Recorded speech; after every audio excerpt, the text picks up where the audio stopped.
PSSI dipecat, diganti pelatih, penuh kontroversi.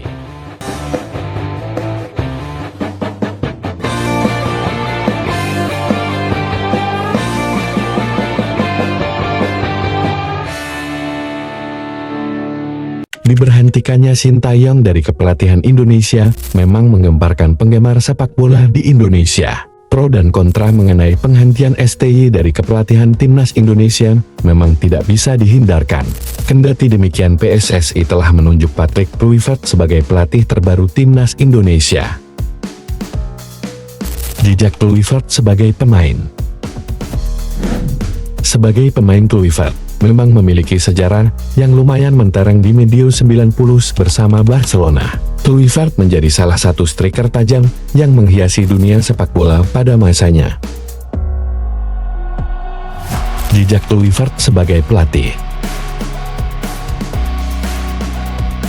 Kluivert pernah menjadi asisten pelatih dari Louis van Gaal dan ikut membawa timnas Belanda finish menjadi juara 3 dalam seri Piala Dunia yang digelar di Brasil. Sebagai seorang pelatih, Kluivert memang belum menunjukkan sebuah catatan menarik bagi tim yang dilatihnya. Berawal dari tim FC Twente dengan rekor 25 menang 8 imbang dan 13 kalah, lalu ia pernah melatih tim Curaçao sebagai pelatih kepala dengan rekor 3 menang 2 imbang dan 3 kalah. Ia pernah melatih timnas Curaçao sebagai pelatih interim dalam suatu pertandingan persahabatan melawan Bahrain. Kluivert gagal membawa kemenangan Curaçao. Dalam laga uji coba itu, ia kebobolan 4 gol dari Bahrain. Rekor sebagai pelatih interim 1 kali menang, 2 kali imbang, dan 3 kali kalah. Dan terakhir, ia menjadi pelatih Adana Demirspor. Dalam 20 laga ia berhasil memenangkan 8 laga, 6 kali imbang, dan 6 kali kalah. Kontroversi Patrick Kluivert. Bagi kaum kontra, Kluivert memang pernah tersandung sebuah kasus perjudian yang mencatut namanya. Hal ini tentu juga membuat banyak publik yang merasa ragu akan kehadiran Kluivert sebagai pelatih Indonesia. Kluivert pernah dikabarkan memasang judi dengan timnya sendiri FC Twente saat ia didapuk menjadi pelatih cadangan di sana. Dengan waktu yang krusial kurang lebih 2 bulan sebelum Indonesia kembali melakoni laga lanjutan dari kualifikasi Piala Dunia 2026 ronde 3, Indonesia harus mendapatkan setidaknya 6 poin untuk memastikan lolos. Taktik Kluivert dan Timnas Indonesia.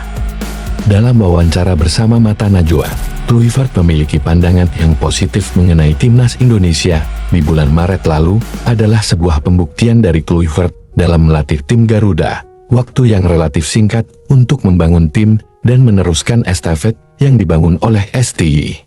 Dalam banyak data dan statistik, Kluivert kerap bermain dengan strategi 4-3-2-1 dengan gaya permainan attacking dan mengunggulkan possession ball. Gayanya agak dipengaruhi dengan filosofi total football dari tanah airnya. Meskipun dalam wawancaranya bersama Mata Najwa ia juga mengungkapkan, dalam melatih Indonesia akan menyesuaikan gaya bermain dengan pemain yang ada. Bagaimanapun kini Kluivert telah hadir sebagai pelatih Timnas Indonesia, ia harus membuktikan keahliannya dalam waktu yang singkat ini.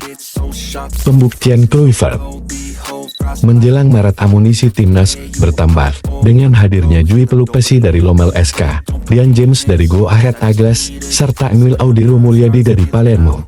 Skuad Kluivert kian matang, apalagi adanya Romain yang menjadi keping terakhir ujung tombak Indonesia. Dalam laga lanjutan kualifikasi Piala Dunia tahun 2026, Kluivert telah mengantapkan diri memanggil skuadnya. Laga melawan Australia menjadi debut pertama yang penting bagi keberlanjutan Indonesia dalam kualifikasi ini. Kluivert beserta stafnya akhirnya mencoba mengimplementasikan taktiknya yang disebut ofensif dan berkiblat total football. Indonesia memang bermain apik pada menit-menit awal pertandingan, kendati peluang emas penalti gagal dieksekusi oleh Kevin Wicks. Indonesia memang menguasai permainan dengan banyak memegang bola dan unggul pada possession, meski semua serangannya tidak membuahkan ancaman serius dan hal terpenting dalam kemenangan sepak bola, yakni sebuah gol. Permainan Australia yang reaktif memang lebih membuahkan hasil. Serangan balik yang efektif melawan Indonesia yang menekankan high defense dan man-to-man defense. Pertandingan pada akhirnya selesai dengan kekalahan 5-1 bagi Indonesia. Romani menjadi pencetak gol satu-satunya Indonesia dalam debutnya. Kluivert mengalami banyak kritik dari berbagai pihak. Kekecewaan tentu saja menerpa pecinta sepak bola Indonesia. Ini menjadi debut terburuk Kluivert selama ia melatih timnas. Kontra Bahrain. Laga melawan Bahrain di Jakarta lebih dapat dikatakan harga mati bagi Indonesia demi keberlanjutannya di kualifikasi Piala Dunia tahun 2026. Kluivert juga harus berbenah menunjukkan kelasnya. Beberapa waktu lalu memang ada sebuah pendapat krusial dari wakil manajernya, Alex Pastor, yang mengungkapkan bahwa Indonesia lebih cocok dengan permainan Catenaccio yang efektif. Strategi Catenaccio sendiri adalah taktik bertahan yang fokus pada pertahanan, yang terorganisir dan efektif. Strategi ini mengandalkan serangan balik terhadap lawan. Tim yang menerapkan strategi ini biasakan akan berusaha bertahan semaksimal mungkin, jadi pertahanan lebih efektif dan terorganisasi dengan baik. Hal ini akan membuat lawan kesulitan menyerang atau mencetak gol. Kluivert berbenah, kini ia matang dan mencoba memahami pemain yang dipanggilnya, memasang starter yang lebih matang dengan menyesuaikan posisi yang biasanya dimainkan. Pelupesi debut sebagai starter dengan menjadikan Ole Romni ujung striker, mencadangkan Struijk.